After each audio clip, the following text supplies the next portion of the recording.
Okay, good evening, everyone. My name is Octavio Cifuentes, and I have the honor of introducing our speaker tonight, Sebastián Frias. Um, Sebastián is actually a close friend of mine and someone who, in the year that I've known him, has helped me immensely through recent stages in my life that I consider very healing time of my life. So I'm grateful for that. Um, the first time I met Sebastián was at after a protest at the beginning of last year. I remember a lot of us were sitting on the grass, just resting after a couple hours of walking in the sun and chanting and waving flags and banners. And so we were all just kind of resting, recovering, hydrating, eating some snacks. And Sebastián came over, walked up to different people, groups of people, and was talking to really anyone that would listen about how they had just wasted the last couple hours of their life at this protest, which I thought was pretty funny. So ever since then, I was very curious and intrigued by him. And since then, I've seen in him a desire and a love for life that leads him to seek new ways to improve conditions for every being on the planet. And honoring the Buddhist tradition, at least in my opinion, in his activism, Sebastián blurs the lines between struggles, finding common ground in the vast diversity of causes that are being fought for by the many activist organizations in the community. His theory of connectivity could very well serve our efforts in manifesting a society that can more closely align with the goal of protecting the integrity of all life on the planet in harmonious balance. The talk will be about 50 minutes with 10 minutes for questions at the end. So I invite you to listen closely and to question and to ask questions if you have them. And without further ado, Sebastián Frias.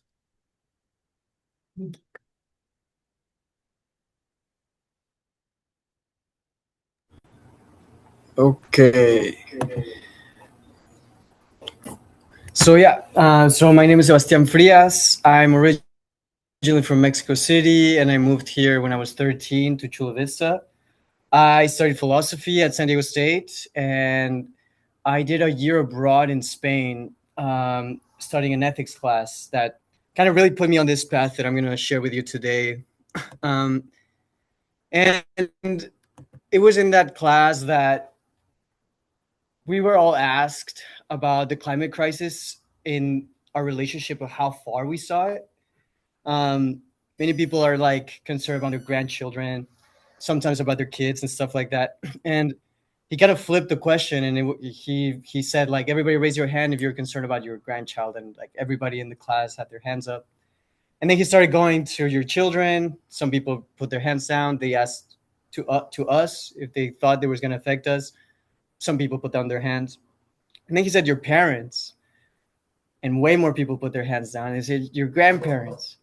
And when he said your grandparents, and he then went to explain the environmental crisis to us, that really changed something in me. And I was studying economics and I was studying statistics, and I kind of dropped them to go to study philosophy and focus a little bit more on the climate crisis, environmental ethics and stuff like that, because he told us basically that in 2017 there was a study by Leeds University that to have a secondary education, is already a privilege that we cannot share with the entire world anymore.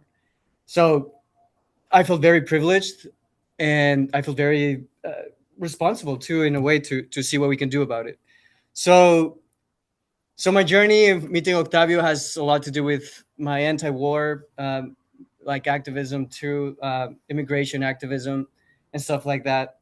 And today I'm going to present to you how I think we need to build a new network to drop this system of oppression, basically, that we're facing. We're facing a poly crisis. I think people are very anxious from a lot of different things, political, economic, I mean, the climate.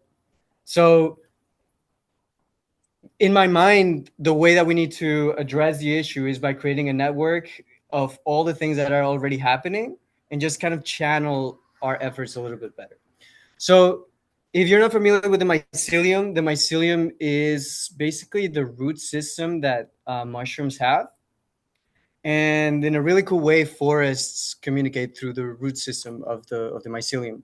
So, forests have like really long distances, really compacted fungi roots, basically.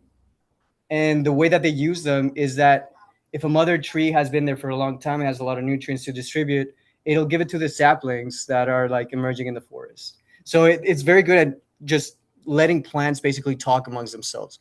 So that's kind of what I want to do, and the approach that I'm going to give you. I'm going to start with the Buddhist parable. Okay, this is just a little introduction, I guess, of what philosophy to me. Making maps. You might see me jump around topics and ideas. I want to keep the metaphor of the mycelium. There's layers, but at the end, please, if you can keep up with me to try to reconnect them, I would love to do that, which is kind of what I'm trying to do. Try to piece a lot of things that are going to seem very disconnected together, and that's kind of the point of this conversation. Um, I like this theory of philosophy by Vatsyayana, this Hindu philosopher. That is basically that he says that what we're doing right now at the core of cognition or philosophical understanding, we're debating amongst other people. Philosophical reflection is when we go into ourselves and kind of see if what we debated with the other people is true or not. Vertical cognition is that we actually are interpreting reality as it is, which is something that I'm going to talk about today too, because most people and most of us know that we are facing certain crises, but we still act in a way that doesn't address that, right? There's a cognitive dissonance. There's a space between our ethics and our actions.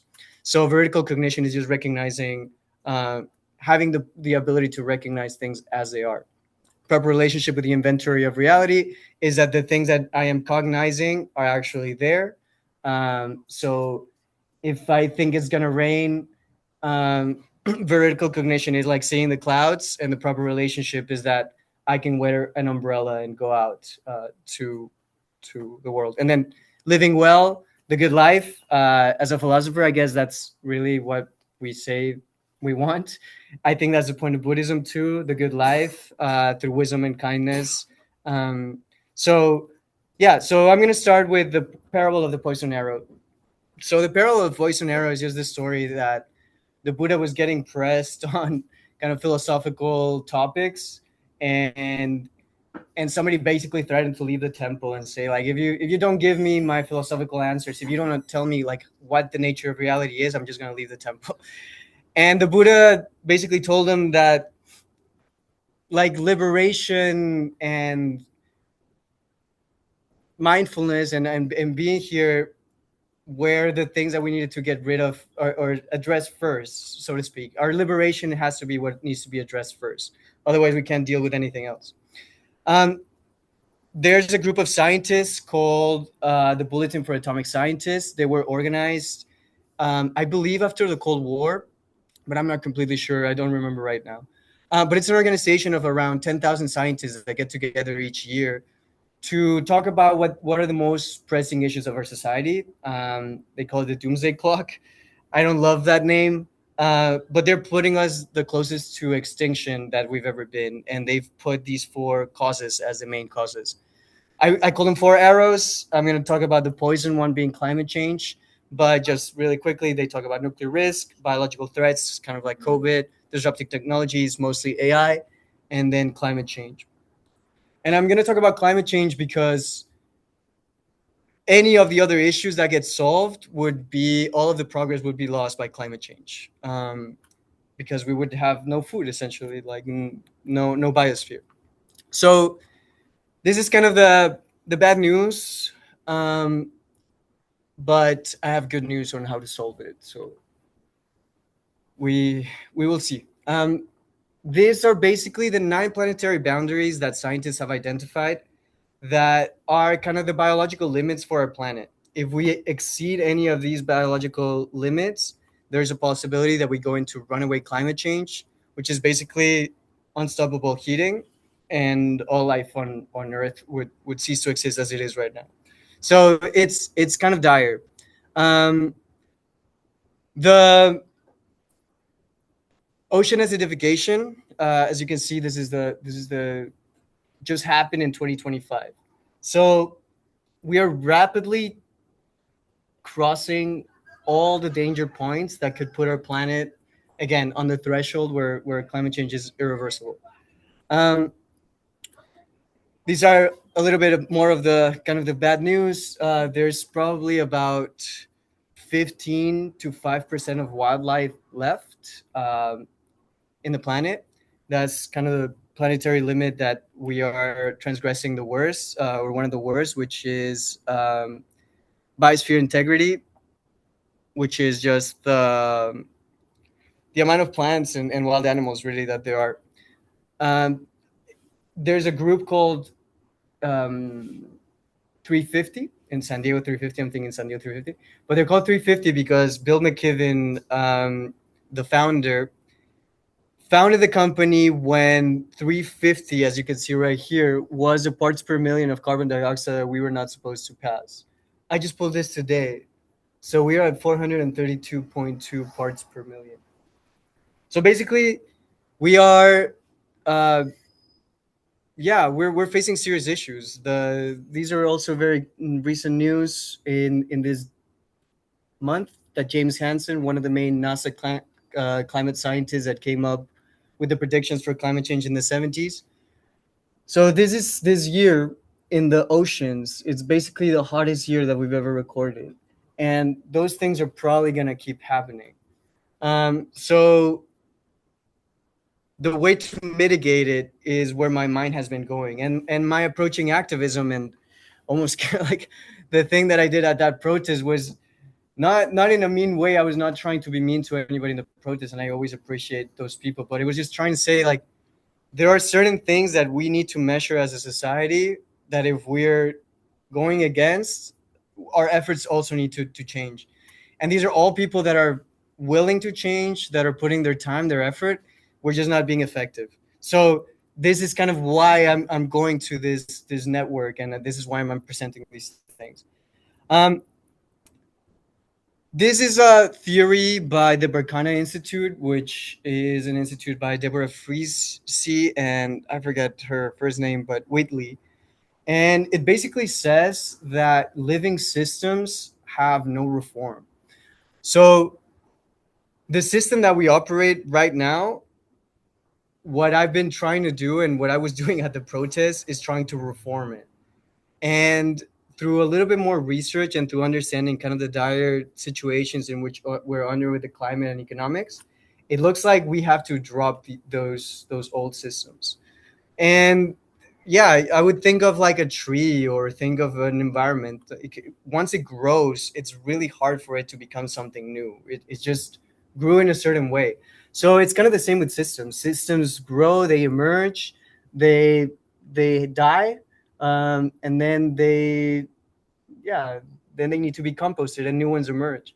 So that's kind of the conversation that I want to have with the other activist organizations and organizers is how much are we still operating under a system that is completely rigged, I think is a good way to put it. Manipulated, rigged, and it's working in a way that is having some people accumulate a lot of resources at the cost of not only other people right now, but the future. Um, we're facing very dire numbers that scientists and mathematicians think that we could be 4 billion people by the end of the century, which is half of what we have right now. And these systems are operating in a way that is actually speeding those numbers up, not to break them down. So this is one of my main premises, that systems have to be reformed. And the good thing is that veganism is a amazing way to actually solve the seven breach planetary boundaries and begin operating in a new system. Because who controls land is important to know. Who controls the animal agriculture is important to know. The pharmaceuticals, and all of that goes to our food system. So if it's also not local and we're eating foods from all around the world, well, ecologically, obviously, that has some significant impacts. So yeah, just a little bit to talk about our current system, that it's really not the best. I don't know if is anybody here not familiar with Project 2025. I'll just speak on it just a little bit, but the Heritage Foundation is a conservative organization in the U.S. that has been doing a lot of stuff to take away really rights and protections environmentally and for the people in the U.S. For a long time. And they put out this document for basically this current administration to start taking away a lot of the protections that we've had and we mostly got after World War II. So, just to speak again to why we need a network or why we need a plan, is that I don't want to call them the opposition. I really think in Buddhism it's important to recognize that we all have all the capacity to be good. Um, but right now, the ethic that they're taking us under is a death ethic that is not compatible with life. So I guess we're just gonna call them the opposition as to what we want to do, right? They're really effective. There are very few people. There's people like Peter Thiel, people like Steve Bannon, people like Curtis Yarden. Um, these people are planning in Project 2025 what like less than 1% of the population has been able to capitulate and move a significant amount of material resources in the US from um, the middle class and the lower classes to the very top class of billionaires. And just to give an example of that, this is how much the last elections cost in the US. That's not even the full number. That's just how much media we spent in media in the last election. It's almost $8 billion. I think the average is that each election cycle costs $20 billion. So if we're playing through their game, and they are people that there's I think 3,600 billion or something like that. I mean, these are the people playing their games and controlling that. So that's just another way that I'm trying to say that systems cannot be reformed from within. This is a map of where the kind of crises of hunger are coming right now, where they're happening. And the UN has just published a paper that because of the war that we're kind of a big part in right now, and the cost of fertilizer adding to the super El Nino, that the Caribbean and many places in Asia are going to start feeling severe food shortages just this year. So I guess I've proven the point that it's a very dire situation. I've taken a very scientific approach, um, but there's obviously a huge ethical component to veganism, as well as a health one. It's actually the healthiest diet to have, and the China study and the Bluestone studies and other studies have proven that. But this is basically the scientific explanation as why we need to go vegan.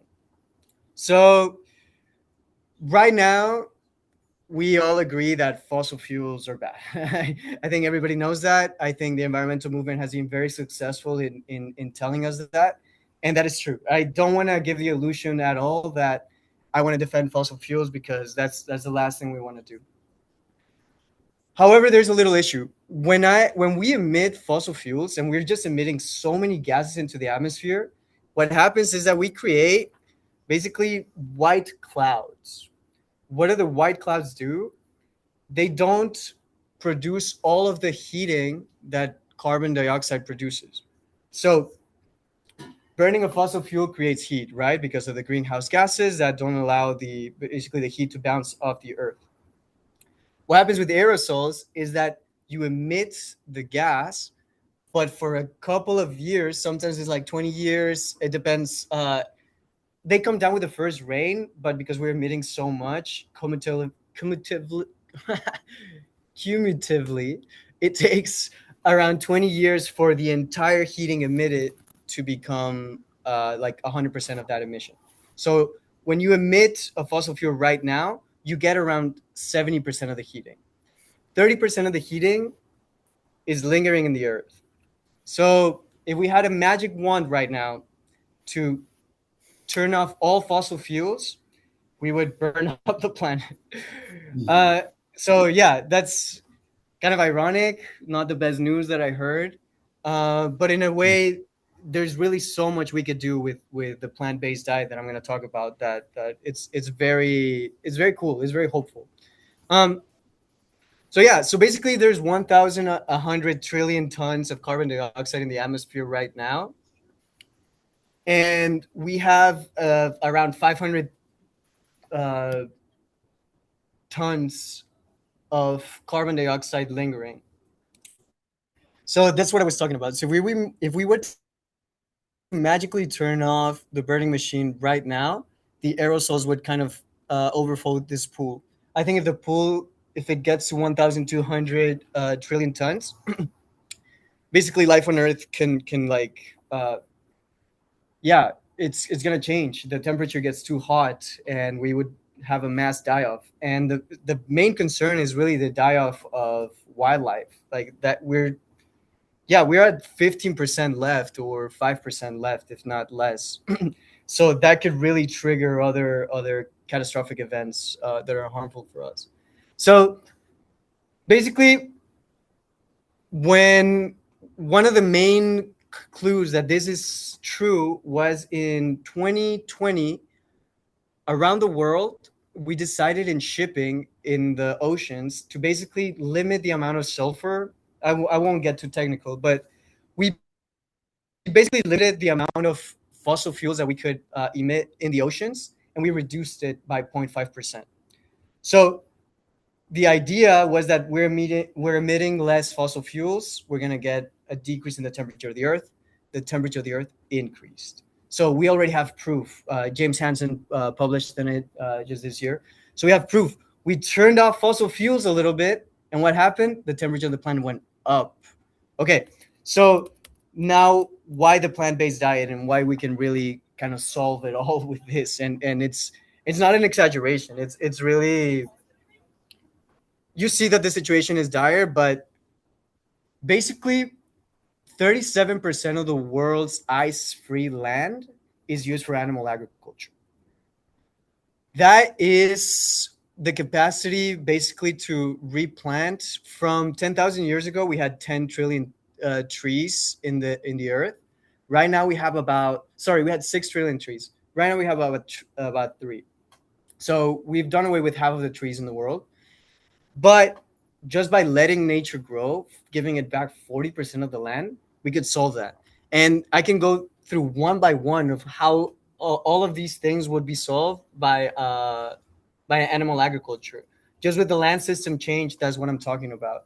Giving it back to the Amazon. And the problem that we do a lot of the times with when we're chopping down the earth for pastures is that it's grass, and grass does not absorb as much carbon as a forest that it has, the full life of different species and animals, and it's way more compact. So basically, if we go vegan, we also are stopping a bottom trolling of the size of South America that goes on every year. So for fishing, we throw nets and we basically scrape the bottom of the earth the size of South America every year. So if we give that back to nature, the oceans, and we give back 40% of the world's land, which is 87% of the world's agricultural land that we're currently using, we not only reverse all of these 7 boundaries, but we also let people eat, because right now, just the capacity or the material cost to eat 1 pound of meat is 39 pounds of plants, right?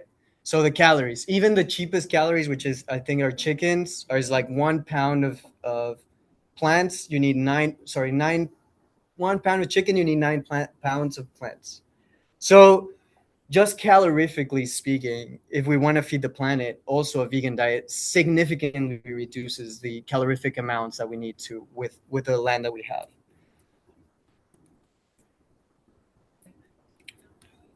Just to go to this really quick, this is kind of what we're talking about.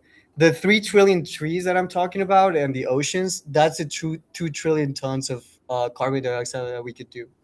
And the only mathematical way to do this, by the way, is to open up this step, so to speak, the killing machine, the animal agriculture, is to start reforesting before we can start stopping the fossil fuel machine. So that's kind of what I'm saying, and that's kind of what I've been trying to communicate with environmental organizations. Is we are really pushing to stop fossil fuels. We are really pushing for it, but that does not give the earth the capacity to absorb the carbon dioxide that we've already put in the atmosphere, and we need something to absorb it. And that's kind of where I go back a little bit to the systems. It's like even even electric cars, even the electric grid that we're thinking about, still considers a planet in growth, an economy in growth. The planet has nowhere else to grow, you know? So it's about thinking about a little bit wider of veganism is not only something to help save the planet, but it's also a way in which we can start operating our new economic systems that are actually in accordance with the planet, like boundaries of planet, the physical boundaries that we're under. So this is from Climate Healers. This is Silas Rao. Silas Rao estimates that animal agriculture, instead of like the 15 to 17% of emissions that is attributed by the UN, it could be up to 150% if you take in the opportunity cost that is being lost. So this is kind of based on the idea of the two loops theory, that systems have basically no way of being reformed. Um, did I go over time? No, I was 7:30. Oh yeah, seven. Oh sorry, no. Um, so this is based on the two loops theory, right? That systems cannot be reformed, and this is just a proposal of what Planet B would look like. So that's kind of saying that the systems aren't compatible. Sorry, that reform in a system is not something that can be done. We need to create the new ones. The foundational myths is human supremacism,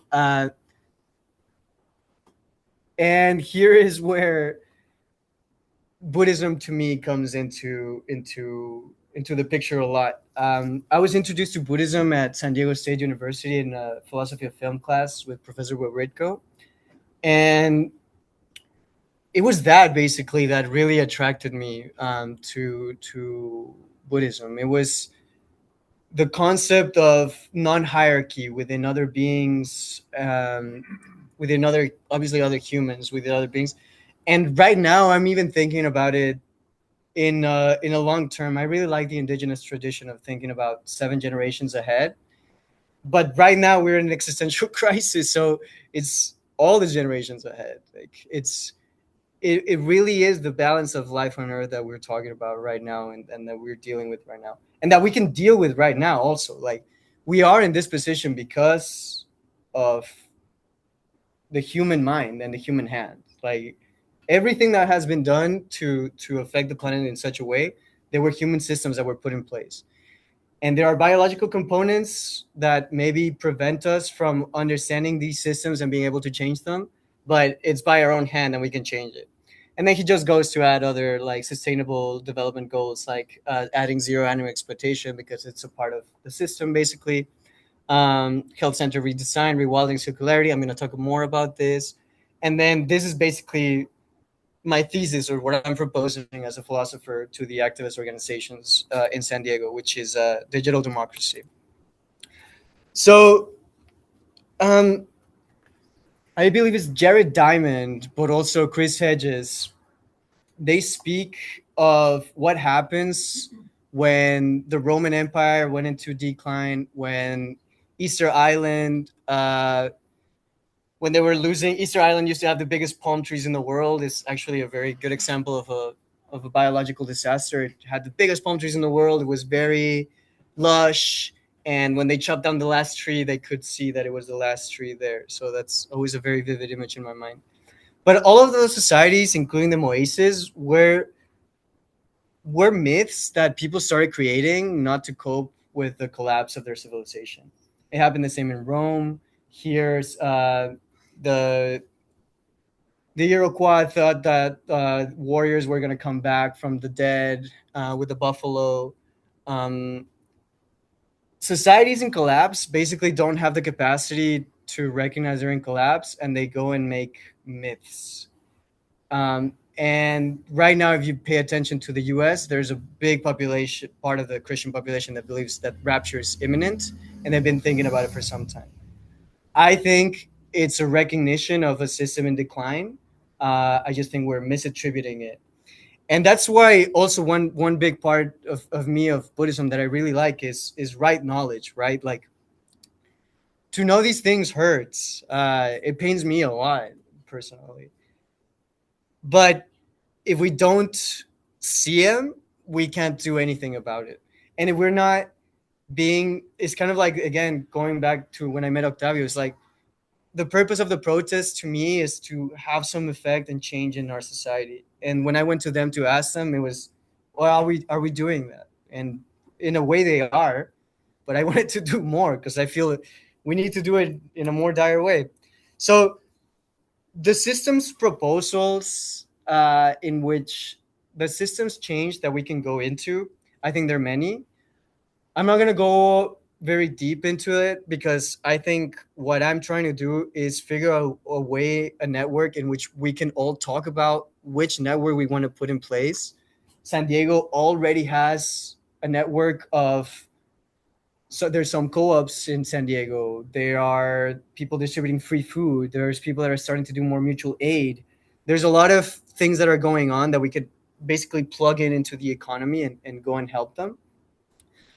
So I don't want to impose other economic systems, but these are some of the best ones. This is actually have this has to do with the seven planetary boundaries. It's called the donut economics. Um, and this is just one of the models. But I really like the Zapatistas in Chiapas. It's an autonomous community of around 200,000 people that basically kicked off the Mexican government, and they don't believe in public property, so they're trying to find ways in which the land can be tilled by anybody, even if they're not part of the community and stuff like that. The Roshiva in Syria is a community of about 1.5 million people. They're also people that are operating outside of the system. The government gives loans only to businesses that are kind of like co-ops. So basically, businesses that are going to go back into this to the community. Women get a lot. I think women get 98% of their loans paid back in the Roshiva. So they're really big on empowering women, as the Zapatistas are. And these are just examples, but the main idea or the main concept here is that yeah, basically that we can't do this anymore. Basically, like, we have to find a way and we have to find metrics that are reversing this. I know there's more things. There's a poly crisis. We have a political system that is really in danger and in dire straits. So I think, again, it's back to the systems. It's like, how can we circumnavigate the entire thing? And that's kind of the proposal that I'm trying to approach different organizations in San Diego with. Um, so this is basically the main conclusion of this. Decidim, it's is an open source platform, is a free platform that the city of Barcelona designed for their citizens. They have things like participatory budgets, they have assemblies, they have town halls that are more transparent and they're hybrid, so people can go in person and then they can go afterwards. Um, they have voting processes and stuff like that. And the way that they've used it is that now the city of Barcelona, I think like 10% of the budget is decided by people basically on their phones, swiping right or left, whatever they like. So that's just what I am proposing. But this is again going back to the systems thing that I was talking about. Right now, we have a consolidation of big corporations that I don't remember the percentage, but if you look at media ownership, if you look at food, I mean, even food, I think like the main three meats now are owned by Tyson, I think, or like the there's a huge consolidation of power, right? So what this graph is basically saying is that we need to be operating completely outside of it. And it's kind of that two loops thing if you see it. There's no again, there's no good way for this to become basically the solidarity economics that we have. The Decidim is a digital platform, is a way in which I would go, and what I'm doing is approaching organizations such as Veterans for Peace that Octavio said, or Surfrider, San Diego 350, and I'm telling them like, how can we vote block? And the example is the Sierra Club. The Sierra Club in San Diego moves 10,000 voters. Whatever the Sierra Club says, a politician, they have to go and listen to the Sierra Club because it's 10,000 people. We belong, like the organizations that we're around under, they easily dwarf the 10,000 people. I think they could reach up to 50,000, no problem, up to 100,000. So the idea here and the proposal here is that we create a digital democracy to vote block and basically serve as a unit to put into place whatever we want in the city of San Diego in our democracy or in the economic ways in which we need to operate. So this is basically a delineation of what is system A, planet A, that is right now on a suicidal path, and planet B, like what are the ways in which we cooperate that already exist, and how do we basically channel more resources into that.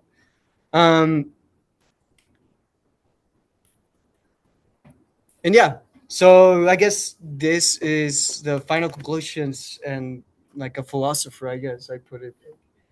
um and this is what I want to have kind of the conversation on. Just I guess something to note that I was thinking, maybe even right now the way to present this information is not the best way. I definitely was a little biased that we are mainly Buddhist group.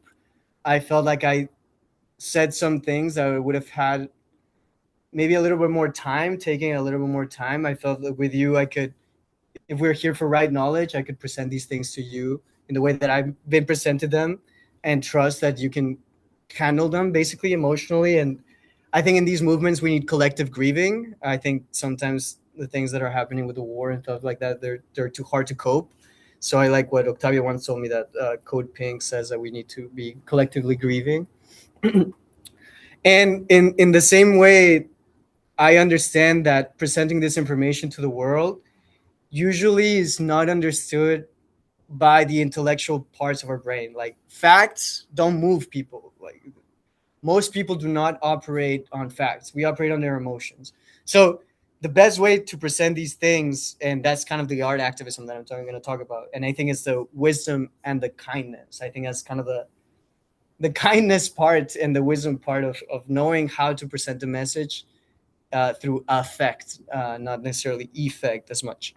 So, but yeah, so just to state my final conclusions, we must abandon our current systems that are incompatible with life on Earth. I try to show how our whole economic system is kind of intertwined, and that includes our political system. We must delineate the alternative systems and begin operating within them. I think the Zapatistas are an example, but we were just talking about a co-op that has been around San Diego since 1970s in OB, and it's a vegetarian co-op. So those things are things that start operating outside of the system. Operating within the system implies that all of us collectively are paying around $1.5 trillion for war every year. So, I mean, most of us as Buddhists are not okay with that. So it's again, it's kind of what I'm trying to say with systems. Veganism is priority because of its capacity to stop climate change. Is mostly because we can just rewild 87% of the land that we're already using for agriculture. There are large numbers of organizations working with the same goals but disconnected. Michael Albert and other environmentalists have pointed out that there are over 10,000 environmental organizations in the US. The Sierra Club spends like $100 million in lobbying. Again, the people are there, the resources are there. We're just disconnected, and we're channeling into a system that is still smart enough to extract from us where it's harming us. And then, yeah, my conclusion is that we do need a network to organize across organizations to best decide how to do this economic transition. My proposal is through Decidim, this open source platform. I've gotten a lot of interest from different organizations in San Diego, and I've applied for a grant. So hopefully, we also see how it starts playing out. Um, and then the other one is that in hardship and collapse, people can opt for fantastical myths. This information is going to be met with a lot of resistance that has to do honestly also with biology. Like, we have parts of our brain in the center of our brain that is the amygdala, and if a tiger were to be outside right now, nobody would be listening to me and we would all be turning to the tiger. And we don't have the same thing in the prefrontal cortex to see the wave, the tsunami that is coming, that every year is going to be hotter, food systems are going to strain. We don't have the same biology, right? So the way to communicate the message has to be smart, and I think art is the smartest way to do it. And I think the opposition also recognizes that, and that's why they've capitulated and they have all of our social media basically. Effect is effect in rhetorical argumentation, basically what I'm saying, but effect is more effective than whatever is effective basically. um, and even with factual information, the brain can trigger cognitive dissonance and reinforces bias. So yeah, if you tell somebody something that contradicts their worldview, even if you're right, the brain triggers the same pain regions that we feel when we get physical pain. So we're designed to save calories. So there's a lot of things that are gonna go against us basically. And then interventions should be promoted through art activism. Um, I'm trying to present this argument through the Tijuana River and see how we can promote some things in the Tijuana River through a documentary. That's just like a little example of how I think we can use art activism to basically push these things. Um, and yeah, I think that's it. Yeah, thank you.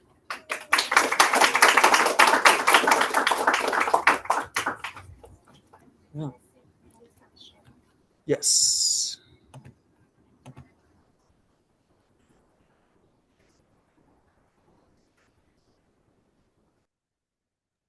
All right, so we're gonna open it up for questions now. Anyone on Zoom can raise your hand or just unmute. In person, you can come over to the computer.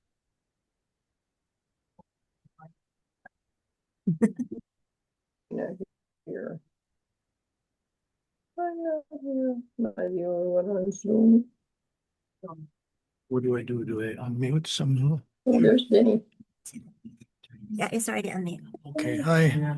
Am I on? Oh, yeah, I am. Okay, I'm Denny, and I couldn't help but think during your presentation, I couldn't help but think during your presentation about a movie that I saw maybe 10 years ago.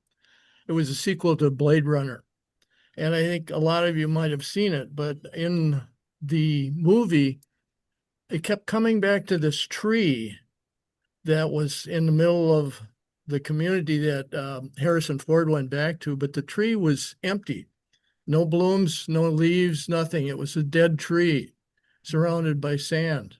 So getting back to what you were saying earlier about using art, and I agree completely. I mean, you can try to be rational and use evidence and statistics and whatnot, but to get to the heart, I think you really need to be using more emotive techniques, and art is a really good example of that. Thank you for bringing that up. Thank you. Yeah, and I It's think Benny. um, I think that's a really good point that I haven't talked about, but I think we live in a world that has a prevalence of dystopias, and that only like cognitively that's leading us also to a dystopia because we Why is my cannot English see crap? utopia. Like most of the alternatives presented to us are very dark, and I think with art activism, it's also like it's not only showing how we can change, but like giving like actual pictures, right? Like so, yeah, I think so. Okay, you mentioned voting. I was wondering what you think about the governor's race, if you're supporting anyone. Yeah. So right now, what I've been trying to do more than anything is implement third parties. So I worked in political reform, and I think with kind of the systems thing that I'm saying, I think both parties are too entrenched in. I mean, again, $20 billion per election cycle on average.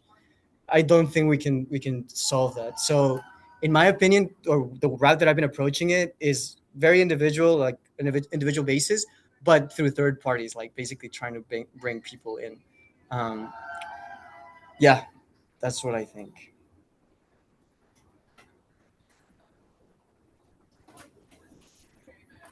I really like the concept of decidim you mentioned. How would that even begin to be like implemented in the system like we currently have?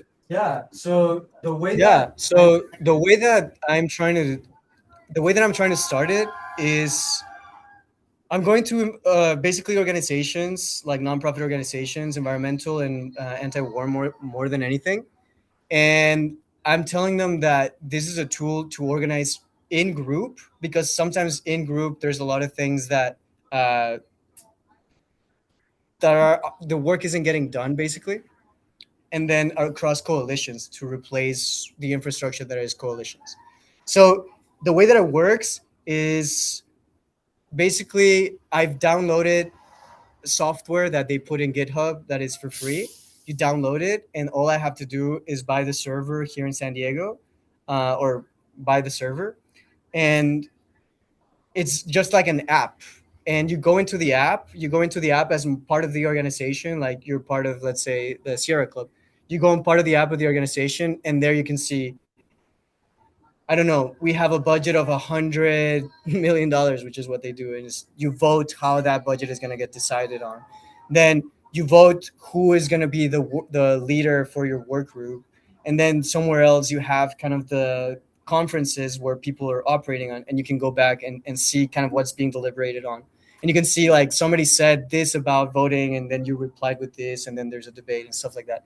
And then that works in group as the Sierra Club, let's say, but really to magnify its impact is across organizations. If we could all say like, okay, after 3 months, we're all gonna commit to do this one action, right? And the idea is that after you do that, you have again the 10,000 people from the Sierra Club, but you have the 5,000 people from San Diego 350, the 1,000 people from Environmental Health Coalition, and so on.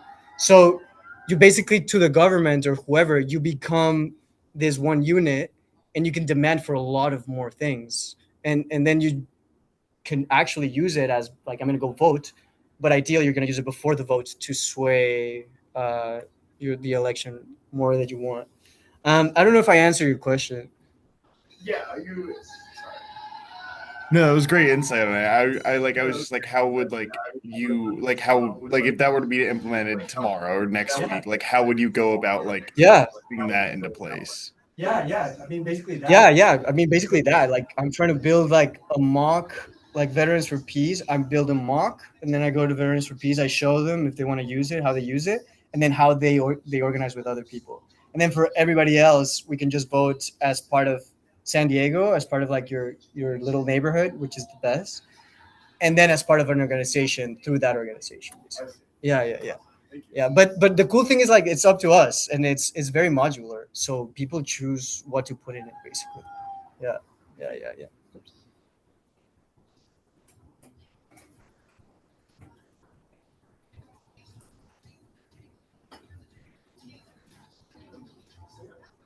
Oh, looks like there's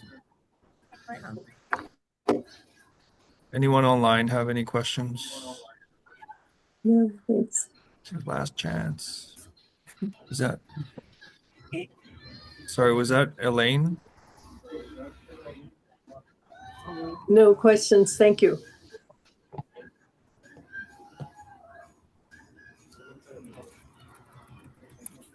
Oh, Okay. sorry. Oh, I'm sorry. I have a question. I'm so sorry if you already answered this, but is there on the decidim.org webpage, is there already an environmental site like what you're going to build? You're using the decidim.org site, right? Yeah, so basically the decidim.org site has the code for you to implement somewhere else. So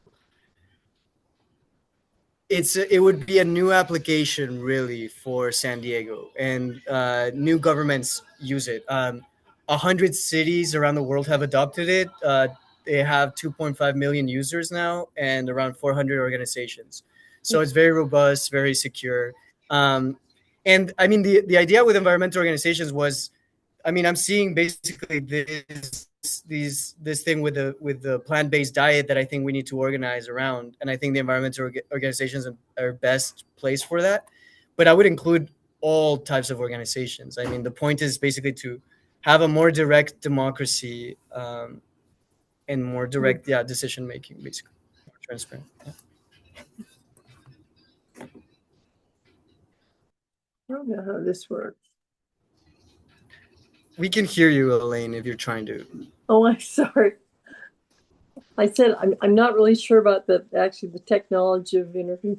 I love your ideas, and I love the idea about the mycelium. I can't say it right, but I've read so much about that, and I've always felt this in my life. This undeniable connection of what goes on in life and in nature, and how important it is to be part of that.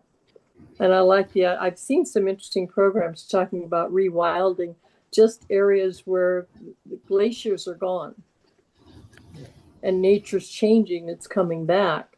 So I look at all these wonderful possibilities, and just the fact that people are talking about these kinds of things and thinking about them is so inspirational, because it's so true. How do we go about making the changes that need to be changed?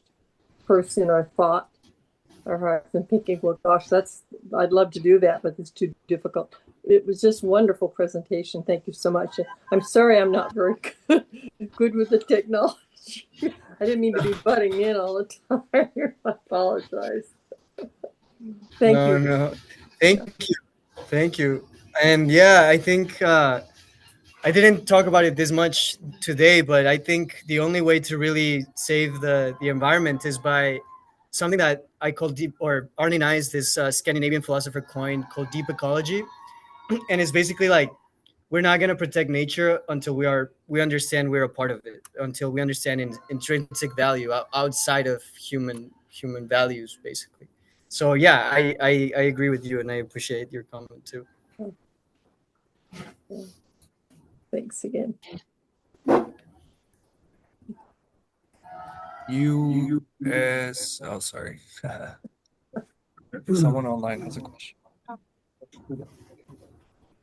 You want to go ahead? Online? Hi, this is Star. So, coincidentally, I was at Bill McKibben's talk last night. I've been with the Sierra Club for over 30 years. I've read all of Jared Diamond's books, and also Elizabeth Colbert's The Sixth Extinction. The reason I bring that up is, for example, sitting in that room last night, everybody there is my age and up. So I'm very happy to see, the younger generation, because when I talk to my generation, we're about protecting our wealth. So it's like we want our comforts. We want to save the planet, but we don't want the stock market to go down and put our retirement at risk, for example. And the younger generation is, the Sierra Club's old. I'm old, and all the things that I do. And the younger generation's under stress from the job markets. What's AI going to do? What's all other technologies doing to the job market? It's more and more gig economy instead of security with retirement and healthcare and all of that. So I love all your ideas, but frankly, we are putting all of this on the shoulders of the next generation. So, and great things are happening at state. They came and visited us here at the temple just a couple of weeks ago. But I think that's where a change is going to have to happen. So where are you seeing the younger generation really starting to try and fix what we've done to y'all? Yeah. So something that I left out, but I think was very important. I just didn't know how to present it, but in the graph that I presented about the, let me see if I can pull it up, about the bathtub. Oh, because they can't see it because they would see it. So basically, the graph that I shared about the bathtub also puts like a mathematical limit on how many years we have to do that reversal. So basically, we don't have a lot of time. We might not have like more than like 5 years to do that reversal, to go like to have a significant amount of the population, of around 50%, go to a vegan diet so we can reforest. Like, I think sometimes I think so too, that it's like the next generation, but right now mathematically it's like it's all hands on deck. Everybody has to do it all right now. So I that's one of the conversations that I'm having with these organizations. It's like we are the ones that are holding right now in our hands. We decide if humanity evolves ethically, and we can keep it going biologically, basically. But it's us. There's nobody else. Nobody else. No, no. Like, I fear sometimes, kind of like at the beginning of the question, is what my professor was saying, is like, I fear there's still people that even to me they say like, oh, I'm not gonna be here when bad things are happening. Like, I don't care. Like, it's not gonna affect me. But it's not true. We are living on it. We've been living under climate change. So I don't know how you see it, but I feel like we need to also tell those people and tell everybody, which I don't know. I feel like we need to tell everybody that's not up to the next generation, that we choose if there's going to be next generations or not right now, basically. Which is, yeah, it's dire and it's weird to say it, but at least from the math that I'm looking at, that's the way that it is. And I would love other and that's kind of what I'm trying to do: approach the Sierra Club and the San Diego 350 and see if the math is okay. And approaching professors at universities to see if what I'm saying or what these people are saying is right, basically.